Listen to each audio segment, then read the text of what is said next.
Hello and welcome to the Night Watch Show, special edition. I'm broadcasting today and I'm honestly quite disturbed and very saddened by the news regarding George Floyd. It's just an awful tragedy and one that clearly cannot be tolerated.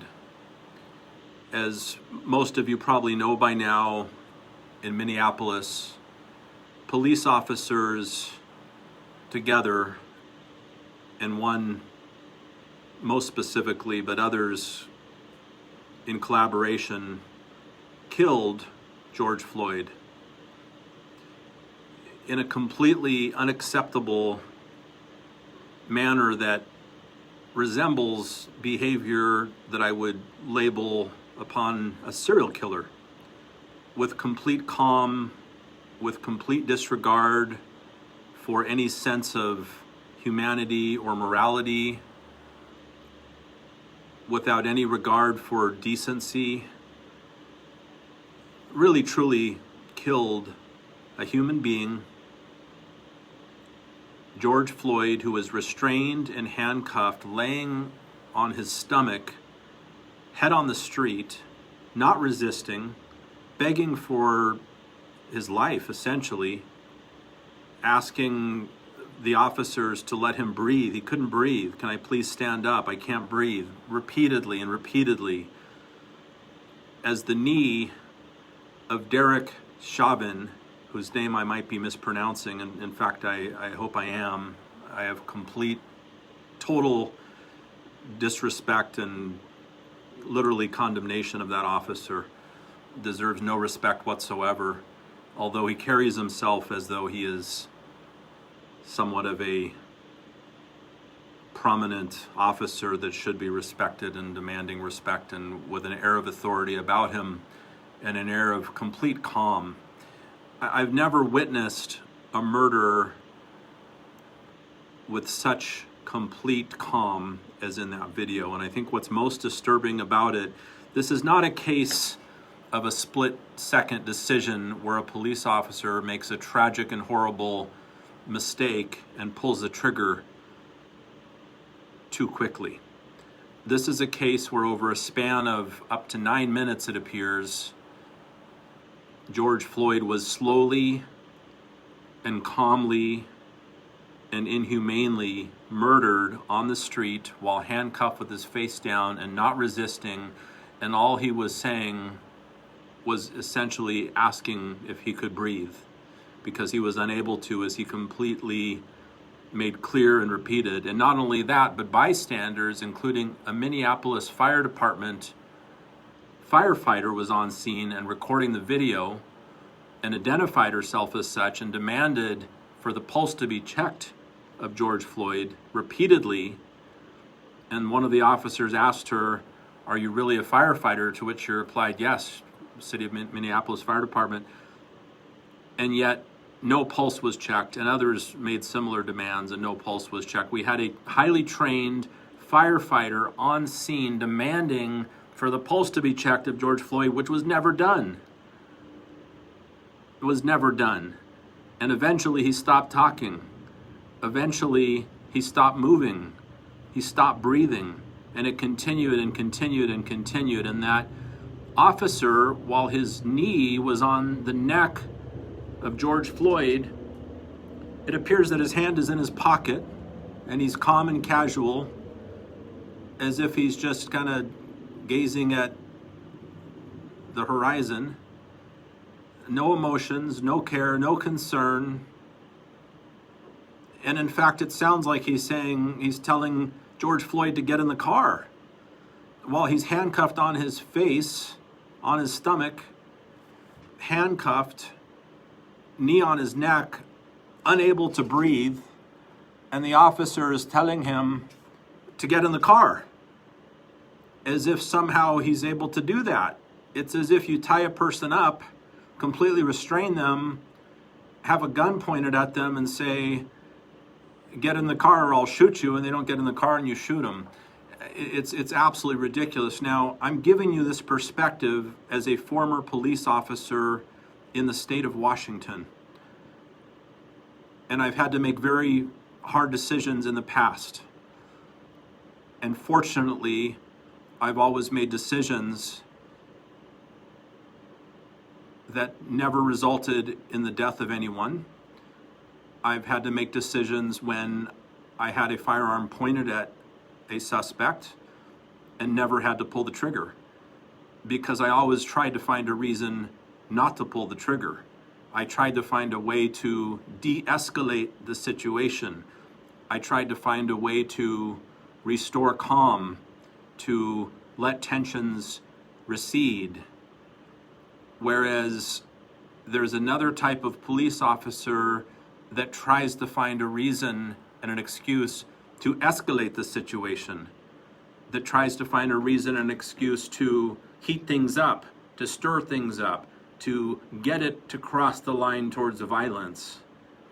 And then there's a type of officer such as Derek Chauvin, who simply restrains a person and slowly and persistently murders them over the course of up to 9 minutes.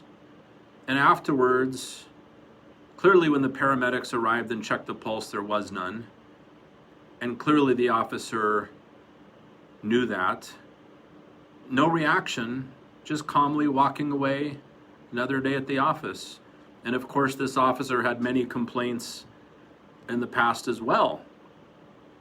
I don't know how to pronounce the second officer. There were many on scene, and in my opinion, anyone who was there and who did not fulfill their sacred duty to protect and to serve and intervene and save the life of George Floyd, but sat there complacently while Officer Chauvin, who's no longer an officer, thankfully, since he was fired, slowly murdered George Floyd, slowly murdered him without anyone intervening, without any other officer even objecting or interfering or attempting to take the pulse. They had the right to take the pulse.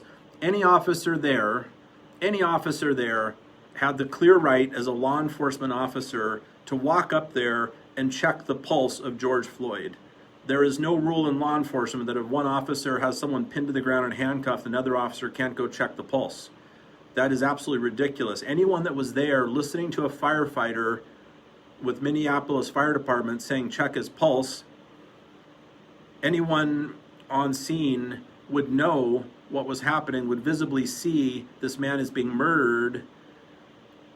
And the fact that no other officer sat there and let George Floyd be murdered without intervening, without even checking his pulse. There is a name for that, and that is a crime. If you stand by idly while someone is dying and fail to offer any help or support, and if a crime is taking place and you are a law enforcement officer sworn, gun wielding, with a badge, on duty, on scene, and fail to get involved, you're complicit in a crime. So the bottom line to this is, why wasn't that officer arrested immediately? When you are a sworn officer, does that mean that if you walk up to someone on the street and point your gun at them and shoot them and kill them, since you're an officer, you get fired, but you don't get charged and you don't get arrested for a period of days or weeks or months or who knows how long? Is that how it works? I don't think so. Anybody else that had someone pinned down, restrained, unable to move, knee on the back of the neck in a completely unauthorized manner by law enforcement, by the way, and killed the person, would have been arrested at the time of the crime. Officers were standing by and saw what happened. Certainly within hours of the crime. Certainly not days passing and nothing happening. So I think it's absolutely ridiculous that when an officer clearly murders somebody who's restrained, who's not resisting, and who's begging for their life and just laying there motionless, there's no arrest. Does having a badge and a gun give you, in America, the right to commit murder and get a couple weeks or a couple months to kind of sort things out before you have to get arrested? Is that how it works? I mean, come on, America, FBI, you're involved. Is that how it works? City of Minneapolis Police Department, is that how it works? Governor of Minneapolis, is that how it works? Now, Mayor Fry of Minneapolis is on the right track. He's demanding really charges. But why is there a buffer of time for a police officer, a stay out of jail free time period where even if you murder someone in cold blood, you get a few weeks to kind of let things sort out before you get charged and go behind bars? Makes no sense at all. This was not a situation where it was a heated matter, where the police were dripping in sweat and chasing someone who was holding a gun and they accidentally pulled the trigger too soon and overreacted and fired too many times. This is a case where everybody was calm, including the officer who murdered George Floyd with his own knee. It was complete calm, and it spanned a very long period of time. And the utter torture and torment, which resembles the behavior of a serial killer, to have someone restrained, pinned down, knee firmly on their throat, knowing that they can't breathe. Obviously, the officer must speak English. George Floyd obviously spoke very clear, fluent English. Both individuals spoke fluent English. The officer whose knee was on his throat, Derek Chauvin, obviously heard George Floyd, knew what he was saying, that he couldn't breathe, that he was going to die. And I'll spare you the visuals, but watching the video and seeing what Officer Chauvin would have seen, it was very clear that he was dying. A reasonable person would know that he was dying, and this was a state of calm. The officers standing by were calm. Officer Chauvin was calm. Officer Thao was calm. The people that weren't calm were the bystanders and the firefighter who were trying to save George Floyd's life, passionately pleading, to which Officer Chauvin pulls his mace and threatens to spray everybody. It's like, stay away everybody while we kill Mr. Floyd. And the other officers did nothing to help whatsoever, and they were all calm too. So it's like another day at the office. So this isn't a case of an accidental pull of the trigger. This is a case of a slow, methodical murderer. And that type of behavior typically resembles that of a serial killer. Officer Chauvin, who's no longer an officer, hopefully soon he'll be called other names, such as inmate Chauvin would be a lot more appropriate, should be investigated on many levels, not just for this incident, past incidents, personal incidents. Is this man just a cold-blooded, methodical serial killer that's gotten away with it for perhaps decades? Who knows? But this is completely outrageous. And as a former law enforcement officer and as a former member of the United States military who served, I am just so affected by this. It's outrageous. It's just absolutely disgusting. It's horrifying. It's embarrassing. As a member of the former law enforcement community, it's just utterly embarrassing. And it makes me wish I could just say I wish I never was a police officer, because it's just so unacceptable. So I just wanted to share this with you. I know that you're all aware of the situation as it continues to unfold. There's protesting. There's all types of cars being broken into. There's fires. Can you blame people? This officer should have been arrested immediately, and he was not. And that was a huge and horrible mistake. If there is such a law that police are exempt from arrest for days or weeks pending investigation when they murder someone in what clearly is murder, based on the video we've all seen, and if we haven't seen, we will soon. If there is such a pass, that needs to be revoked permanently and forever and immediately. But there is no such pass. There is no such law. If you kill someone intentionally in the way that we observed on video, you're behind bars. If any of us did that, we'd be behind bars. Why is this officer not behind bars? what is the backstory. Now, the body cam video that was released by the police department is just completely insulting to all of us to see the amount of redactions, audio cuts, video, people obscured so you can't see who they are, the sentences cut. Basically, it seems like we got 20% of that video, and that's just absolutely ridiculous. It's insulting to even receive such a video with so much removed from it, audio and video, and everything's obscured. You really can't see anything at all. All you hear is just a couple of the things that sound nice and common, okay.